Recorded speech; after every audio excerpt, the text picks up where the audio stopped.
Coffee पर Kurukshetra show में मेहमानों द्वारा व्यक्त की गई राय और कमेंट्स उनके निजी विचार हैं। मेहमानों की राय को इंडिया टीवी या शो के होस्ट की राय ना मानी जाए। इंडिया टीवी का मकसद किसी भी व्यक्ति या वर्ग की भावना को ठेस पहुंचाना नहीं है।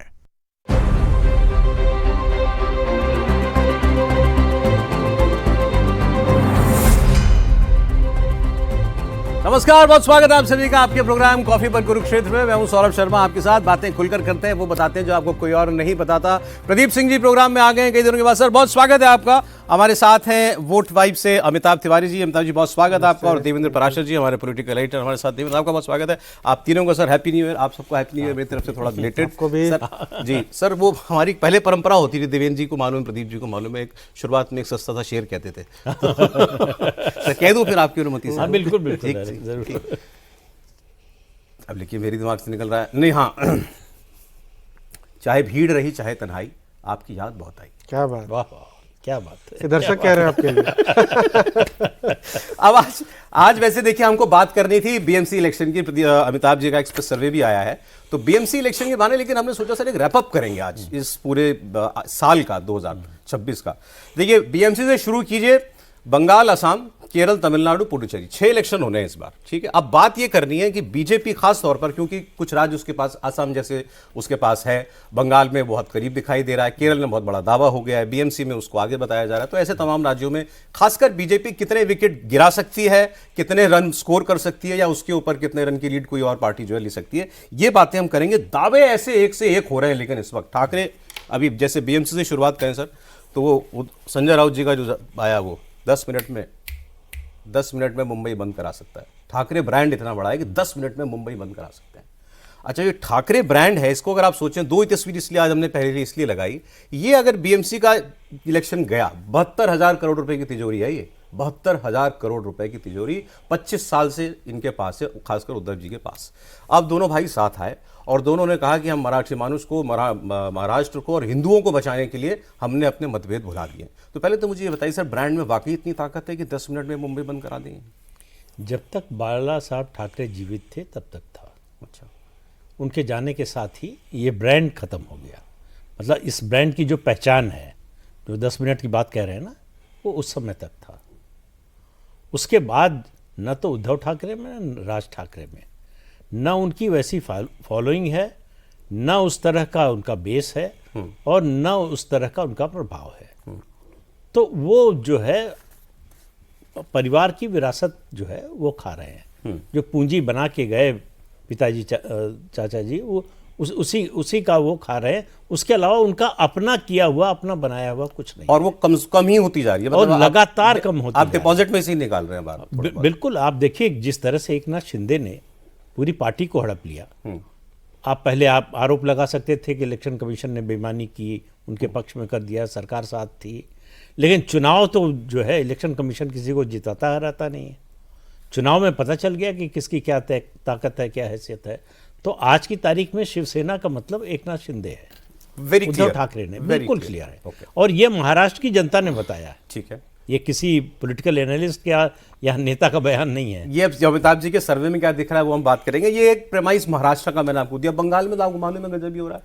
मुख्यमंत्री रेड के पीछे पहुंच जा रही हैं। आज वो सुप्रीम कोर्ट मामला पहुंच गया, उसमें सुप्रीम कोर्ट में मांग की गई है इनके खिलाफ FIR हो। बीजेपी कह रही है गिरफ्तार करो, गिरफ्तार सीएम को भी करो, डीजीपी को भी करो, कमिश्नर को भी करो। कौन FIR लिखेगा और कौन किसको गिरफ्तार करेगा अगर बंगाल में ये होना है तो? वहां अमित शाह जी ने जाकर प्रेस कॉन्फ्रेंस की थी, उन्होंने कहा था 2/3 बहुमत से हम जीतेंगे। फिर वो केरल में जो कल बोला है उन्होंने कि 20% पे हम पहुंच गए। अब 15 साल से मैं चुनावी गणित लगा रहा हूं, और 20% से 40% पहुंचने में 5 साल नहीं लगते। इस साल 2026 में बीजेपी का सीएम बनेगा। एक दावा उनका वहां ये हुआ। अच्छा, अभिषेक बनर्जी, उन्होंने एक दावा किया बंगाल में, उन्होंने कहा कि पूरा देश गेरुआ हो जाए, बंगाल नहीं हो सकता। तो ये सारे दावे जो हैं वो मैं आपको बता रहा हूं कि ये हो रहे हैं, तो इसकी हम लोग बात करेंगे। फिर एक बार आते हैं महाराष्ट्र के ऊपर। ये एक डेटा, मैं आप ही का एक प्रोग्राम सुन रहा था, अमिताभ जी का ही, उसमें ये डेटा आया था कि जैसे पिछला विधानसभा इलेक्शन हुआ तो यूबीटी को, यानी उद्धव ठाकरे को 10% वोट मिले, राज ठाकरे को 1.5% वोट मिले लास्ट विधानसभा इलेक्शन में। लेकिन मुंबई में जब आ जाते हैं तो उद्धव ठाकरे के वोट 24% हो जाते हैं और राज ठाकरे के वोट 7% हो जाते हैं। तो ये 31% वोट है, ये विधानसभा का वोट है, इसमें लुटपिट गया पूरा विपक्ष। उसमें भी स्टिल जो प्रदीप जी ने कहा कि अब ब्रांड में ताकत नहीं है, आप मानते हैं? देखिए, ये जो वॉर है इसके 3 फेजेस हो चुके हैं। राउंड 1 लोकसभा चुनाव यूबीटी के फेवर में गया। राउंड 2 विधानसभा चुनाव एकनाथ शिंदे के फेवर में गया। राउंड 3 जो अभी नगर पंचायत और म्यूनिसिपैलिटीज के चुनाव हुए उसमें भी एकनाथ शिंदे के फेवर में गया। अभी राउंड 4 सॉर्ट ऑफ इलेक्शन है, ठीक है। मुंबई जो है वो ठाकरे ब्रांड का गढ़ है, अभी आपने वोट शेयर में ही बता दिया। 12% वोट शेयर पूरे राज्य में था जिन 2 पार्टियों का, उनका 31% वोट शेयर है मुंबई में। बट इसका एक कारण भी है। इसका कारण है कि महाराष्ट्र में सबसे ज्यादा मुस्लिम आबादी 21% मुंबई जोन में, और पिछली बार अलायंस था तो लगभग 70% से अधिक मुस्लिम समाज ने यूबीटी के कैंडिडेट्स को भी वोट दिया था विधानसभा में। लोकसभा में भी दिया था और विधानसभा में भी दिया था। ठाकरे ब्रांड कमजोर हुआ है। आई थिंक फिनिश हुआ है या नहीं, ये राउंड है फाइनल, ये तय कर देगा। ये तय कर देगा। बीएमसी गई तो मान लिया जाए कि ठाकरे ब्रांड खत्म। बीएमसी का ही चुनाव है जहां पर उनका असर है।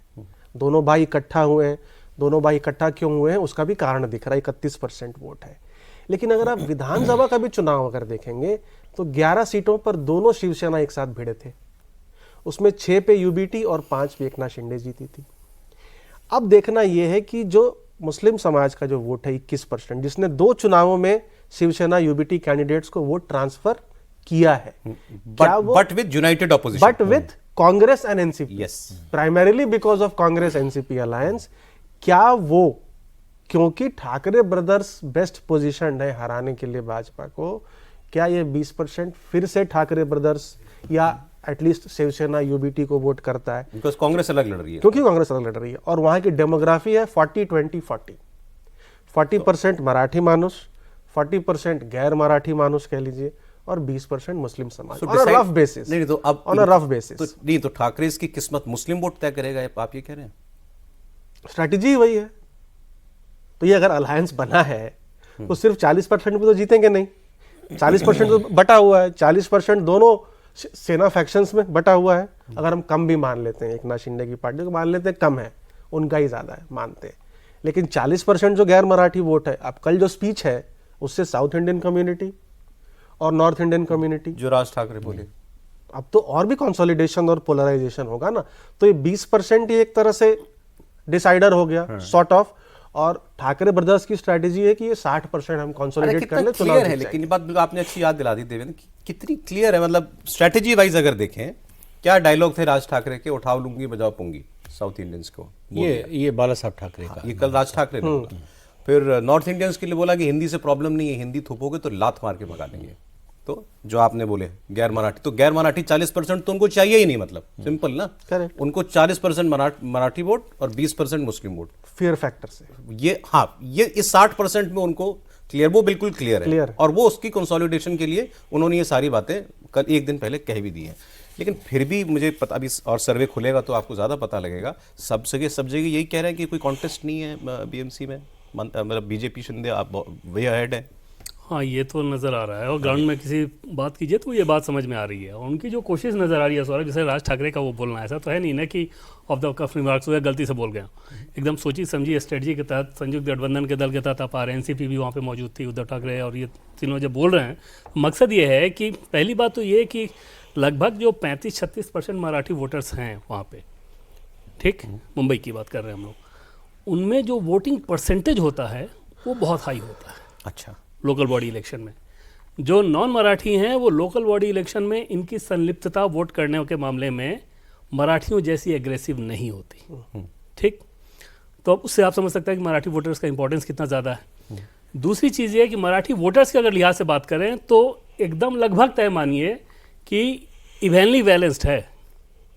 अच्छा, अब उसके मन में वो ठाकरे वाली लॉयल्टी नहीं होती? बिल्कुल नहीं। अच्छा, वो आप सोचो ना कि जो 54 कॉर्पोरेटर उद्धव ठाकरे के साथ जीत के आए थे वो अब शिंदे के साथ हैं, उनमें से अधिकांश मराठी हैं। बीजेपी ने भी बहुत सारे मराठी को टिकट दिया है, शिंदे ने तो दिया ही दिया है। 84 जीते थे ना इनके शिवसेना के, उनमें से 54, हाँ 84 में से 54 अब शिंदे के साथ है, और उनमें से अधिकांश मराठी हैं। ओके। तो अच्छा, दूसरी चीज़ ये है कि उन मराठी नेताओं को भी, जो लोकल बॉडी के मराठी नेता हैं, लोकल बड़ी पॉलिटिक्स में होता है ना कि मोहल्ले का ये नेता है, यहाँ का नेता है, उनको भी अपना फ्यूचर सेटल कहाँ दिख रहा है लॉजिकल वे में सोचिए। उनको सीधे नजर आएगा ना कि अगर बीजेपी के साथ रहेंगे तो हमें फ़ायदा होगा, लॉन्ग टर्म बहुत स्टेबिलिटी है। दूसरी चीज़ कि आपने अजित पवार का बयान भी सुना होगा कि पहले के समय में ऐसा होता था कि जब सरकारें किसी की भी हो, अपोजिशन के नेताओं को भी, विधायकों को डेवलपमेंट फंड में उनकी भी हिस्सेदारी रहती थी, 40-50% तक रहती थी, भले ही 100 ना रहे। अब वो एकदम नहीं है। अजित पवार खुद भी कह रहे हैं इस बात को, हमारे हो तो हमारे हो, वरना नहीं। हाँ, तो अब उसका सोचिए राजनीति पे कितना असर पड़ता होगा, खासतौर पे तब जब शिंदे जाने ही जाते हैं अपने बिग पॉकेट के लिए, पॉकेट खोलने के लिए। वो वैसी राजनीति करते हैं तो लोगों को लोग ये प्लाइज भी तो करते हैं। कहते हैं कि इनका प्रभाव ज्यादा मुंबई के बाहर है, ठाणे एंड अराउंड। नहीं, जो तोड़ने की जो कोशिश की हुई, जैसे 22 के बाद अब तक, 22 के बाद तो डिफंक्ट था ना, वो तो एडमिनिस्ट्रेटर के सहारे चल रहा था। तो वहाँ पे जितनी फंडिंग आपने दिलवाई, वो कौन दिलवा रहा था? या तो देवेंद्र फडणवीस दिलवा रहे थे या शिंदे दिलवा रहे थे। तो लोगों को आपने ज़्यादा जोड़ लिया ना अपने साथ। अगर 54 कॉर्पोरेटर शिफ्ट किए, उसके पीछे ऐसा थोड़ी था कि उनको कोई इल्हाम हुआ होगा।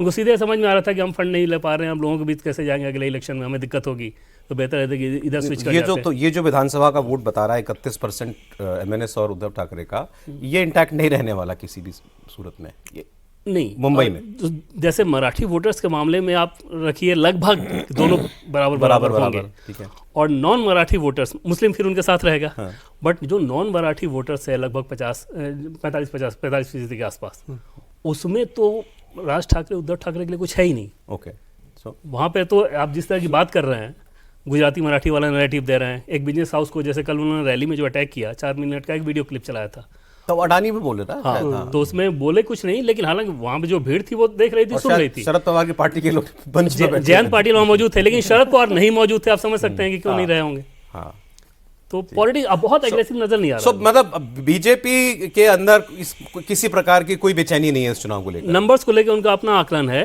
कि दोनों मिला के कि 140 to 150 हम रहेंगे, दोनों मतलब शिंदे और बीजेपी। कितने वार्ड मुंबई की बात कर रहे हैं, 227 में। 227 अपना बीजेपी 214 आकलन कर रही है कि 90 से 100 के बीच में अपना रहेगा और बाकी शिंदे के पास रहेगा। कितना आपने बताया? 150 अराउंड 140 से 150 के बीच। ओके, 140 to 150 की रेंज। आपका सर डेटा ही पूछ लूं फिर सीधे, जब लेकिन 36 विधानसभा है और 227 वार्ड है, यानी एक विधानसभा में 6.3 वार्ड है।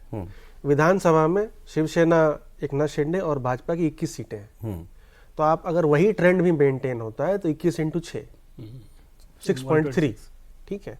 तो लगभग मेरा अनुमान 118 से लेके 133 के वही रेंज आप में, 130 सिर्फ अगर वही ट्रेंड रेप्लिकेट हो जाता 130 है। तक तो आप भी देख ही पा रहे हो। 118 से बीजेपी का 133 इंटरनल के 140 आसपास। अब बता रहे हैं। सर, अब इसका पॉलिटिकल फॉलोआउट मैं आपसे समझना चाह रहा हूं, क्या मतलब ये दोनों पार्टियां खत्म, ठाकरे ब्रांड खत्म, ठाकरे लेगेसी जो भी थी, बाला साहब को जितना भी याद किया जाएगा, अब वो शिवसेना जो दूसरी शिंदे सेना बचेगी उसी के जरिए याद किया जाएगा? नहीं, देखिए, बीजेपी की एक खासियत है दूसरों की लेगेसी को हथिया लेने की।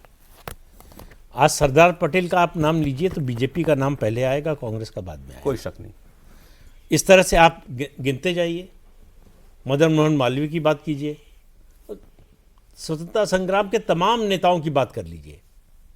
उसी तरह से ठाकरे पर आप देखिए कि अब तो खतरा गांधी जी पे है। एक बार भी बाला साहब ठाकरे पर अटैक नहीं किया बीजेपी के किसी नेता ने, छोटा हो या बड़ा हो। हमेशा नाम लिया है तो बड़े सम्मान के साथ नाम लिया है। और दूसरा, ये जनता की नज़र में साबित कर दिया कि 2019 में उद्धव ठाकरे ने गद्दारी की थी, धोखा दिया। ये गठबंधन बनाया था बाला साहब ठाकरे ने, उद्धव ठाकरे ने तोड़ दिया। दूसरा, ये जो उनका गणित है कि 40% मराठी, 20% मुसलमान, तो ये 40% में आप केवल एकनाथ शिंदे को मत देखिए।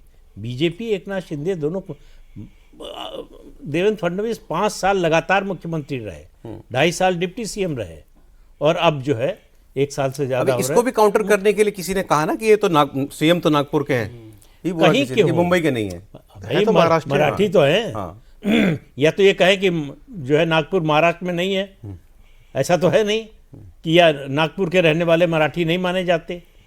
तो ये तो अपनी सुविधा के लिए आप कोई भी तर्क गढ़ लीजिए। कहने को तो ये भी कह सकते हैं कि भाई जो ठाकरे हैं ये लोग तो आए हैं बिहार से, ये तो महाराष्ट्र के जो है मूल निवासी भी नहीं है। कि बिहार से? हाँ, मूलतः तो और बताइए। फिर ये हाल है। तो इस तरह से देखिए, और एकनाथ शिंदे ने ये साबित किया है हर स्टेज पर, लोकसभा में चुनाव में भी शिंदे की पार्टी का स्ट्राइक रेट उद्धव ठाकरे की पार्टी से बेहतर है। तो किसी मतलब लोकसभा चुनाव हुआ, विधानसभा चुनाव हुआ, और अब जो चुनाव हो रहे हैं, 2 चुनावों में तो साबित कर चुके एकनाथ शिंदे कि शिवसेना का मतलब महाराष्ट्र में एकनाथ शिंदे। अब ये लड़ाई, ये एक तरह से अपने पॉलिटिकल सर्वाइवल के लिए लड़ रहे हैं दोनों भाई ठाकरे कि पॉलिटिकली रेलेवेंट बने रहे। ठीक है। इनको मालूम है कि ये हार रहे हैं, इनको बीएमसी नहीं मिलने वाली है, अच्छा, लेकिन ये उम्मीद बने रहना कि कभी मिल सकती है, इसकी वजह से बहुत से लोग होंगे। आप मान रहे हैं कि उनको पता है कि वो हार रहे हैं, लेकिन ये रेलेवेंट सब तो रहे हैं। दिखाई दे रहा बड़ा। ये देखिए, ये सिलसिला शुरू हुआ शिवसेना के नंबर 2 पर जाने का 2009 के चुनाव से। 2009 के विधानसभा चुनाव में बीजेपी बड़ी हो गई थी शिवसेना से, और वहां से जो सिलसिला शुरू हुआ है वो लगातार जारी है। ठीक है। अलग अलग लड़े। 2014 में बीजेपी अकेले 122 सीटें लेकर आई, और उसके बाद भी जब साथ लड़े तब भी 105 सीटें कम लड़ी, इसलिए कम आई। तो बीजेपी का ग्राफ आप 14 से देखिए तो लगातार ऊपर गया है, उद्धव ठाकरे का लगातार नीचे गया, और स्प्लिट के बाद तो जो है वो उनके सर्वाइवल के लिए सिर्फ बीएमसी बची। क्लोजिंग द महाराष्ट्र चैप्टर, आपके हिसाब से ये उनकी रेलेवेंस भी खत्म हो जाएगी इस चुनाव के बाद? हाँ, जो मतलब दिखाई दे रहा है जिस तरह का रिजल्ट, उसमें निश्चित। इसमें 2 चीज़ दिखेगा सर। एक तो मुंबई का ओवरऑल महाराष्ट्र में जो हो रहा है 29 बॉडी में, 29 में आप देखेंगे जब रिजल्ट आएगा तो कि 25-26 के आसपास बीजेपी और गठबंधन के पास 29 में 25-26। हाँ, उसमें खासतौर पे अजीत पवार, शरद पवार के लिए समस्या ये है, पुणे और पिंपरी चिंचवाड़। वो भी ना पुणे जहाँ गया तो आमने सामने है ना वो बीजेपी के परिवार वास्ते। भी गया। तो पुणे तो जाएगा ही जाएगा। मुझे लगता है कि पिंपरी चिंचवाड़ में भी समस्या हो सकती है। पिछली बार हार गए थे। हाँ, पिछली बार पुणे दोनों तो हारे थे म्युनिसिपैलिटी तो बीजेपी के पक्ष में थी, और विधानसभाओं में भी पुणे और पिंपरी में बीजेपी आ गई। बाकी थोड़े और राज्यों की मैं बात कर लूं आपसे, पहले बंगाल का समझ लेते हैं थोड़ा सा। ये चल क्या रहा है? ये अब सुप्रीम कोर्ट में मामला गया कि एफआईआर हो ममता जी के और डीजीपी कमिश्नर के खिलाफ, गिरफ्तारी हो। ये तो एक संवैधानिक संकट साउंड कर रहा है। क्या इसका हल सुप्रीम कोर्ट से ही है अब? उसके अलावा तो कोई रास्ता नहीं है। और एक रास्ता लोग कह रहे हैं ना, राष्ट्रपति शासन लगाओ। राष्ट्रपति शासन इस समय लगाना पॉलिटिकली तो निश्चित तौर पे बीजेपी बिल्कुल नहीं ये चाहेगी। उसका अगर ऐसा हो जाए तो फिर तो आप ममता बनर्जी को प्लेट में सजा के दे देंगे आप, तो बीजेपी तो वो कर ही नहीं सकती। दूसरी चीज़ कि ममता बनर्जी के हिसाब से देखें तो उनके लिए इस तरह के मामलों में कोई मर्यादा रेखा होती नहीं, और वो एकदम से out of the box action जिसे कहते हैं उस तरह करने में भी यकीन ये करती सब हैं। उनको बहुत सूट कर रहा है। बहुत सूट करता है, बहुत खुश है लोग। टीएमसी किसी भी नेता से बात कीजिए, उनको सीधा एकदम लग रहा है कि हमें तो मौका मिल गया ये करने का, स्ट्रीट पॉलिटिक्स करने का। अन्यथा आप देखिए कि आईपैक एक संस्था, प्राइवेट बॉडी, वहाँ पर ईडी कोई कार्रवाई कर रही है ना, वो मुख्यमंत्री का दफ्तर है, मुख्यमंत्री का ना निवास है, ना टीएमसी नेताओं का निवास है, ना कुछ। एक प्राइवेट कंसल्टेंसी फर्म पे जाके ईडी अगर पूछताछ कर रही है, मुख्यमंत्री को वहाँ जाने की क्या जरूरत? नहीं, मैं ये वो ठीक बात आपकी, मैं ये जानना चाह रहा हूँ, मतलब बीजेपी भी नहीं चाहती कि चाहे सुप्रीम कोर्ट ये आदेश दे कि एफआईआर करो और गिरफ्तार करो, तो ये बिल्कुल नहीं होना चाहिए। नहीं, बीजेपी तो जो कोर्ट तो जो कहेगा वो बीजेपी के लिए अच्छा होगा, क्योंकि कोर्ट ये कह रहा है। बट केंद्र सरकार की कोई इसमें भूमिका हो, वो बिल्कुल नहीं चाहेगी बीजेपी कि उस रूप में दिखे कि ममता बनर्जी को एक कहते हैं ना कि राजनीतिक तौर पर शहीद करने का मौका दे दे, कि राष्ट्रपति शासन लगा दे, फिर तो वो जो चाहेंगे वही बोलना शुरू करेंगे। बंगाल में भी तो आप काम कर रहे होंगे? बंगाल का निकाला है हमने सर। अच्छा, क्या कह रहा है सर आपका? उसमें यथास्थिति तो जो पिछले बार की थी वैसे ही दिख रही है, लेकिन 18-19% लोगों ने अभी तक डिसाइड नहीं किया किसको वोट करना है। नाराजगी पिछली बार वाले मतलब पिछली बार तो 10% वोट आ गई थी ममता बनर्जी। तो अभी अराउंड 9% के करीब हमारे में लीड दिख रहा है, 39 और 30 दिख रहा है, लेकिन 18-19% लोग अनडिसाइडेड हैं। सरकार के खिलाफ नाराजगी बहुत है, 41-42% लोग सरकार के कामकाज से खुश नहीं हैं। तो अगर आप बीजेपी के पॉजिटिव्स में देखेंगे तो सरकार के खिलाफ नाराजगी 40% से ऊपर है।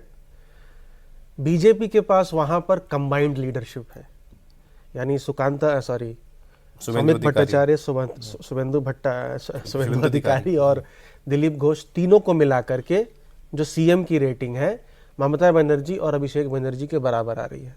तीनों मिला दें तो ममता बनर्जी लीड पे है, लेकिन मिलाएंगे तो बराबर आ रही है। तीसरी बात है कि बीजेपी SC/ST समाज यानी मटुआ समाज, ST समाज और OBC तीनों में आगे है, लेकिन मुस्लिम समाज और जो जनरल कैटेगरी जो भद्रलोक है बंगाल वो अभी का। भी नहीं आ रहा है इनके पास। उसमें पीछे है। तो जो 9% की लीड है वो लार्जली 6% महिलाओं से आ रही, क्योंकि महिलाओं में पॉपुलैरिटी ज़्यादा है ममता बनर्जी की। 3% पुरुषों कोई से आ ट्रैकर रही है। लगाया आपने, मतलब कि कौन ऊपर जा रहा है कौन नीचे? क्योंकि पिछला सर्वे हमने 6 महीने पहले किया था, तो उससे एग्जैक्टली मैच नहीं होता है। तो अब ये राउंड 1 से हम ट्रैकर शुरू करेंगे।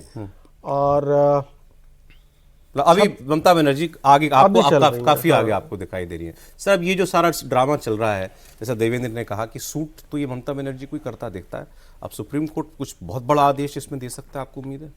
नहीं, अगर सुप्रीम कोर्ट आदेश नहीं देता है और सेंट्रल गवर्नमेंट कुछ नहीं करती है तो एडवांटेज ममता बनर्जी है। केंद्र की सरकार है आपके पास, संवैधानिक अधिकार है आपके पास। 356 नहीं 355 तो इन्वोक कर सकते हैं आप। तो ये आपकी कमजोरी दिखाता है। कह रहे हैं सिंपैथी मिलेगी ममता को? ऐसा है कि एक स्तर होता है, एक लेवल होता है जहां तक सिंपैथी मिलती है। उसके बाद अगर आप एक्शन न लें तो आप कमजोर दिखते हैं। इस एक्शन के जरिए ममता बनर्जी ने क्या किया? ये जो माहौल बन रहा था कि इस बार भाजपा का वोटर डरेगा नहीं, निडर होकर वोट देने निकलेगा, बता दिया कि अपने कैडर को कि किसी को निकलने मत देना, तुम तो ईडी को तुम्हारा कोई कुछ नहीं बिगाड़ पाएगा। देखो, एक प्राइवेट कंपनी के यहाँ ईडी की रेड हुई और मैं गई और कागज और डॉक्यूमेंट लेकर आ गई। केंद्र सरकार देखती रही, कुछ नहीं कर पाई। देश के गृह मंत्री को धमकी दी कि होटल से बाहर इसलिए निकल पा रहे हो कि हम निकलने दे रहे हैं। कॉन्स्टिट्यूशनल मशीनरी का ब्रेकडाउन और क्या होता है? मतलब इससे ज्यादा क्या हो सकता है? कौन कहता है कि आप राष्ट्रपति शासन लगाइए और अप्रैल में चुनाव कराइए, 1 साल बाद चुनाव कराइए? सवाल यह है कि आपके लिए केवल चुनाव ही सब कुछ है। जो पश्चिम बंगाल में हो रहा है वो चुनाव से ज्यादा है। वो डेमोग्राफी का सवाल है, इंटरनल सिक्योरिटी का सवाल है, और उसके अलावा जो है जिस दिशा में जा रहा है पूरा प्रदेश, जिस दिशा में जा रहा है, सर जहां भी जा रहा है, लेकिन बिना पॉपुलर सपोर्ट के तो आप कुछ नहीं कर सकते ना। पॉपुलर सपोर्ट एक्शन से मिलता है। आज जो आप बात कह रहे हैं कि एडवांटेज ममता बनर्जी को हो रहा है, अगर वो घर बैठी रहती ईडी की रेड के बाद और कुछ न करती तो उनके कैडर पर क्या असर पड़ता? कि इसका मतलब हार रही है, डर के घर बैठ गई। उन्होंने कहा कि नहीं, हम हार रहे हो चाहे नहीं हार रहे हो, लेकिन हम राजनीति ऐसे ही पहले करें। आपने ऐसा पहले कभी कुछ होता देखा है कभी भारत की किसी भी राज्य में? ऐसा होते तो कभी नहीं देखा भाई। एक ही उदाहरण तमिलनाडु का है, जब करुणानिधि मुख्यमंत्री थे 90s में, चंद्रशेखर जी प्राइम मिनिस्टर थे, आईबी की रिपोर्ट आई कि लिट्टे को हथियार दे रहे हैं, पैसा दे रहे हैं, हर तरह का सपोर्ट कर रहे हैं, ये आगे चल के देश के लिए बड़ी समस्या बनेगा।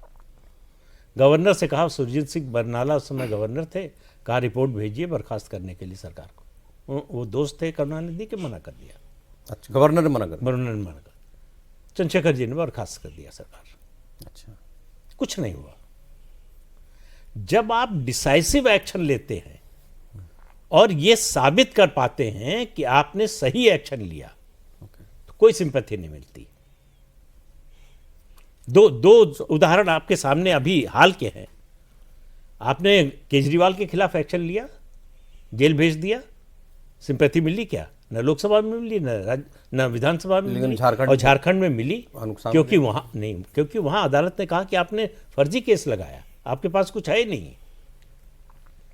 केजरीवाल के मामले में तो अदालत ने ये नहीं कहा कि ये केस आप कह रहे हैं नहीं। कि बंगाल और ममता जी के मामले में लीगली, यानी कोर्ट के थ्रू भी, कोर्ट के पास भी और पॉलिटिकली सेंटर के पास भी सारे ग्राउंड है। नहीं, ऑप्शन ग्राउंड भी है। ऑप्शन इससे बड़ा ग्राउंड और क्या होगा? ठीक है। अगर आप किसी सरकार को बर्खास्त करना चाहते हैं, छोटी छोटी बातों पर तो जो है 356 लगा है। इन्होंने तो 11 साल में कभी नहीं लगाया ना। नहीं, ये कोई तर्क नहीं हो सकता ना कि हम 25 साल कोई युद्ध नहीं लड़े तो अब हमला होगा तो हम युद्ध नहीं लड़ेंगे। अच्छा, ये कोई तर्क अब ये नहीं जो हो इनका वो था कि 9% आगे भी ममता दिख रही है आप, क्योंकि लास्ट मेरी जो आपसे बात हुई है 2025 में, उसमें तो आप कह रहे थे कि इतना गैप नहीं है शायद। अब इतना गैप नहीं रहेगा। अभी देखिए, ऐसा है कि ये जो बिल्कुल ठीक बात कह रहे हैं कि 18-19% अनडिसाइडेड है। मैं मानता हूं वो 18-19% डरे हुए हैं। अच्छा, वो बताना नहीं चाहते किसको वोट देना चाहते हैं। उनको डर है कि अगर बता देंगे उसमें ज़्यादातर ऐसे लोग हो सकते हैं जो बीजेपी को वोट देना चाहते हो या बीजेपी के सपोर्टर हो। आप पिछले चुनाव का भी देख लीजिए, अभी इस लोकसभा चुनाव का देखिए, आपको बहुत सारे वोटर ऐसे मिलेंगे जब मीडिया के लोग जाते हैं कैमरा लेकर तो बोलने से मना कर देते हैं। किसके पक्ष में हवा चल रही है, किसका जोर है, कौन आगे है, कुछ बताने से मना कर देते हैं। उनको मालूम है कि इसका रिएक्शन हो सकता है, वो उनको मालूम है मोहल्ले में इसी रहना है। तो ये गैप इतना बड़ा नहीं होगा, मतलब ओरिजिनली जितना अभी साउंड कर रहा है। इस बार का चुनाव सौरभ बंगाल का इस बात का नहीं है कि किसके पक्ष में माइंडसेट ज़्यादा है, इस बात का रहेगा ही फिर से कि कौन वोट डलवा दे रहा है अपना। वो ममता बनर्जी उसमें थोड़ा एडवांटेज इस लिहाज से रहता है कि उनका अपना जो सिंडिकेट है, पॉलिटिकल सिंडिकेट, वो बहुत ज़्यादा एग्रेसिव है, वायलेंस बहुत ज़्यादा कर रहा है। आप सोचिए ना कि जम्मू कश्मीर में इलेक्शन वायलेंस नहीं होता, पॉलिटिकल वायलेंस नहीं होता, और बंगाल में हो रहा है, तो उसी से अंदाजा लगा लीजिए। तो अभी अगर पॉपुलर माइंडसेट के हिसाब से अगर आप देखें तो ममता बनर्जी चुनाव हार जाएंगी। वोट बीजेपी डलवा पाती है कि नहीं, अपने लोगों को भरोसा दे पाती है कि नहीं। एक उनके लिए डिसएडवांटेज ये हुआ है SIR के कारण। ये जो वोटर्स जो अब इस दुनिया में नहीं है, वोटर लिस्ट में वो जो थे, उनके वोट TMC के लोग डलवाते थे। SIR से बीजेपी को एडवांटेज वो, होगा, और वो हट जाने से ग्राउंड की लड़ाई में कौन आगे होगा ये देखना। लेकिन ये बताइए, बीजेपी के अंदर किसी सेक्शन में ये भावना है जो प्रदीप जी कह रहे हैं कि भाई एक्शन लो, क्या कर रहे हो?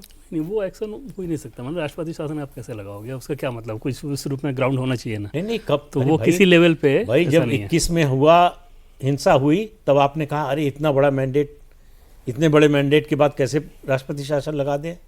आज भी आप वही बात बोल रहे हैं। नहीं, तो राष्ट्रपति शासन लगाने का आधार नहीं हो सकता। I think कोई आधार जैसे ममता बनर्जी ने क्या कहा, आधार कोई हो ही नहीं सकता। ममता बनर्जी ने क्या कहा, ये कौन सा लोकल लीडरशिप में? लेकिन ये बात है जो प्रदीप सर कह रहे हैं, बंगाल में लोग बीजेपी एक सेक्शन ऑफ लोकल लीडरशिप में ये बात है, और वो शायद SIR प्रोसेस से पहले की आपको बात वो तो बता शुरू रहा से हूँ। है। हाँ, कि बिना 156 लगाए हम बंगाल बीजेपी का एक वर्ग चाहता है कि आप राष्ट्रपति शासन लगाइए। बिना लगाए हम जीत नहीं सकते। नहीं, ये तो एक उन्होंने इसका ये भी बिना है। लगाए हम जीत भी नहीं सकते। यस, ये शुभेंदु अधिकारी ने तो एक बार खुल के कहा था, राष्ट्रपति शासन लगाओ, चुनाव कराओ, तो उन्होंने बोली। कह रहे नहीं, आगे बढ़ता हूं मैं। जो अमित शाह जी का जो दूसरे कल जो बयान हुआ है केरल में कि 20% हम आ गए और यहाँ से 40% की लड़ाई में अब बहुत टाइम नहीं लगेगा और इस साल हमारा मुख्यमंत्री बनेगा। अब बहुत से लोग इसको एक बहुत दूर की कौड़ी मान रहे हैं, लेकिन ये मैं इसकी बंगाल से तुलना करता हूँ। यही बात उन्होंने बंगाल में बोली कि 2/3 बहुमत, केरल में जाके बोल रहे हैं हमारा CM। तो बंगाल के बोलने के पीछे कुछ ग्राउंड दिखता है, कुछ सब्सटेंस दिखता है। केरल की में जब वो ये बात कहते हैं तो क्या वो ग्राउंड है? नहीं, बंगाल की अगर बात करें तो बंगाल में बीजेपी ये भरोसा करती है कि हम अपनी सरकार बनाने की स्थिति में अगर वोट डलवा ले तो। केरल के हिसाब से बात करें तो केरल में अभी उनको अपना ग्राफ बढ़ाना है, अपने लोगों, अपने कार्यकर्ता या अपनी विचारधारा के साथ जोड़ने के लिहाज से ये एक एम्बिशियस स्टेटमेंट जिसे कहें, ये रेटरिक है। हाँ, वो उस रूप में है कि भाई हम जोड़े। रेटरिक अलग आधार है कि 20% वोट अगर आप उस स्टेट में लेके आ गए जहाँ पे आपको उंगली रखने की जगह नहीं थी। बीजेपी के बारे में कहा भी जाता है कि आप पाँव रखने की जगह दीजिए, वो सोने के लिए अपनी जगह बना लेते हैं। हालांकि लास्ट असेंबली में शायद 11% ही वोट था। हाँ, वही कह रहे हैं। तो वहाँ से तिरुवनंतपुरम में आपका मेयर हो गया, तो वो ग्राफ तो दिख रहा है। जो अंडरस्टैंडिंग समझ में आती है उसमें ये समझ में आता है कि बीजेपी इस बार के इलेक्शन को इस रूप में देख रही है कि जो मैंडेट आएगा वो फ्रैक्चर्ड होगा, और उस कंडीशन में UDF LDF के पास कोई और ऑप्शन नहीं होगा सिवाय साथ आने के, और वहाँ पर जो अपोजिशन का स्पेस है वो सीधे सीधे अकेले बीजेपी लेगी और फिर अगले इलेक्शन में बीजेपी पलटेगी। ये अंडरस्टैंडिंग समझ में आती है, कहा नहीं है किसी ने ये बात। लेकिन मुझे केरल वाला स्टेटमेंट एम्बिशस ज़्यादा लगता है बनिस्बत इसके कि इसी बार के चुनाव में वो अपना CM देख रहे हों। अमिताभ जी, आपकी क्या रीडिंग है केरल की?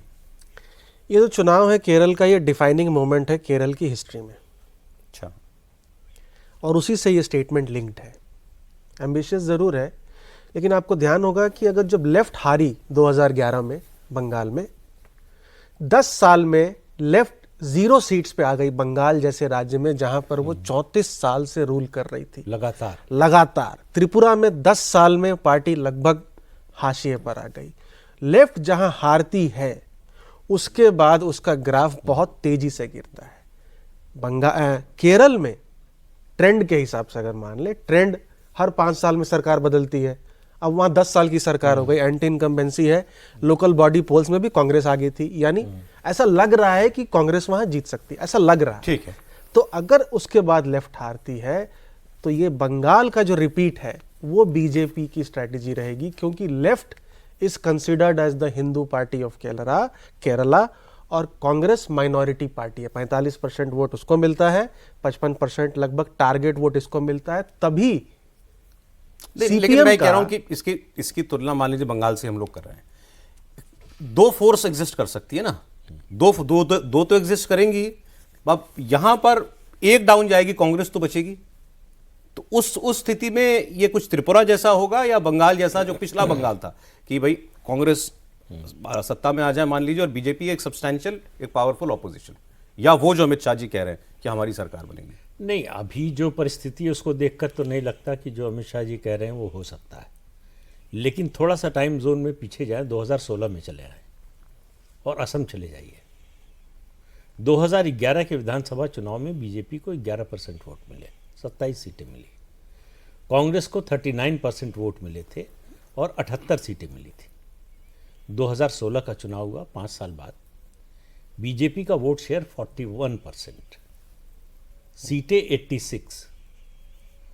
अगर उस समय 2016 में अमित शाह खड़े होकर कहते कि हमारा मुख्यमंत्री होगा असम में, जहां 34.38% मुस्लिम आबादी है, कोई मानता क्या? मैं ये नहीं कह रहा हूं केरल में ऐसा होने जा रहा है, लेकिन ऐसा हो ही नहीं सकता। मैं कह रहा हूं ये मानकर नहीं चलना चाहिए। ओके। उसका कोई अभी जो संगठन की स्थिति है, जो उसके अलावा आप देखिए, एक बड़ा फैक्टर जो केरल के चुनाव को डिसाइड करेगा वो है क्रिश्चियन वोट। क्रिश्चियन वोट क्यों? ये लव जिहाद का मुद्दा शुरू हुआ, क्रिश्चियन समाज ने शुरू किया वहां, और वहीं से शुरू उस समय वीएस अच्युतानंदन जो सीपीएम के मुख्यमंत्री थे, उन्होंने असेंबली में ये उठाया मामला, तब हाई कोर्ट में गया। अभी क्या है, क्रिश्चियन लव जिहाद और लैंड जिहाद दोनों से परेशान है। और जो सीपीएम के एक बड़े नेता ने बयान दिया अभी 3-4 दिन पहले कि अगर कांग्रेस सत्ता में आई तो गृह मंत्री मुस्लिम लीग का बनेगा। अच्छा, ये जो है क्रिश्चियंस को डराने के लिए मेरा मानना है कि सोच लो कि अगर कांग्रेस को वोट दिया तो क्या होगा। मतलब माहौल बन भी सकता है ऐसा जो अमित शाह जी कह रहे हैं। 3 राज्यों की बात है। मैंने एक तस्वीर आज देखी, दिल्ली में बात कर रहे थे कि नितिन नवीन जी बीजेपी के कार्यकारी अध्यक्ष तमिलनाडु कोयम्बटूर के किसी गांव में वो जी राम जी बिल समझा रहे थे। जैसे आजकल कांग्रेस ने एक कैंपेन उठाया हुआ है ना कि प्रदर्शन कर रहे हैं पूरे देश में, इन्होंने मनरेगा का क्या हाल कर दिया, तो वो वहाँ समझा रहे थे, गांव में खड़े होकर स्पीच कर रहे थे कि इसमें ऐसा कुछ नहीं है, बल्कि हमने तो रोजगार गारंटी 25 दिन और ज़्यादा कर दी है। तो मुझे ख्याल आया कि फिर कांग्रेस क्या कर रही है, तो थोड़ा बहुत कुछ तो ये बता रहे थे कांग्रेस क्या कर रही है। फिर ख्याल आया राहुल गांधी कहाँ है, तो मुझे पता ही नहीं चला राहुल गांधी कहाँ है। इसमें एक दिलचस्प सर ये रहा था कि जब सीडब्ल्यूसी की बैठक हुई जी राम जी बिल को लेके, तो एक तारीख तय की गई कि 5 जनवरी से पूरे देश भर में कांग्रेस पार्टी बड़े पैमाने पर प्रोटेस्ट करेगी। ठीक है। उसके बाद 3 जनवरी को अचानक प्रेस कॉन्फ्रेंस किया जाता है और 5 जनवरी की तारीख को बढ़ा के 10 जनवरी कर दिया जाता है। क्या बात है। और उस समय राहुल गांधी वियतनाम चले जाते हैं। मुझे नहीं पता कि वियतनाम से इसका कोई लिंक था या नहीं, लेकिन राहुल गांधी वियतनाम चले गए और ये प्रोटेस्ट की तारीख, जो आमतौर पर सीडब्ल्यूसी की बैठक के बाद अगर आपने कोई तारीख तय कर ली तो होता नहीं है, कोई भी बड़ी पार्टी अगर इस रूप में सबसे बड़ी बॉडी में कुछ तारीख तय करे तो उसको एक्सटेंड करे। वो किया गया, फिर 10 तारीख किया गया। कल राहुल गांधी हालांकि आ गए हैं और वापस कल ऊटी जा रहे हैं। हालांकि दिलचस्प फिर ये है कि वहाँ पे भारत जोड़ो यात्रा के दरमियान वो एक जगह पे स्कूल वगैरह कोई एजुकेशनल इंस्टीट्यूशन है, वहाँ पे रुके थे, वहीं पे जा रहे हैं कार्यक्रम को लेके। अगर चुनाव सामने है तो पॉलिटिकल प्रोग्राम करोगे ना आप, और ज़्यादा से ज़्यादा पॉलिटिकल प्रोग्राम करोगे। अरे मुंबई चले जाओ, 2 दिन के बाद वोटिंग है। आप सोचिए सौरभ कि गृह मंत्री अमित शाह जो कि सोते होंगे बमुश्किल 4-5 घंटे, इतना काम रहता है सरकार के मंत्री के तौर पे, उनके पास वो अपना समय निकाल के तमिलनाडु, बंगाल, केरल कहाँ भाग रहे हैं और पोजीशन के नेता कहाँ जा रहे हैं। तो फिर अपने कार्यकर्ताओं को आप क्या ही मैसेज दे पाते होगे। चलिए अभी तो इसके लिए तो अगला प्रोग्राम लगेगा सर। आज इतना ही। कॉफी पर कुरुक्षेत्र, पृथ्वी जी बहुत शुक्रिया आपका, अमिताभ जी बहुत धन्यवाद आपका, देवेंद्र बहुत शुक्रिया।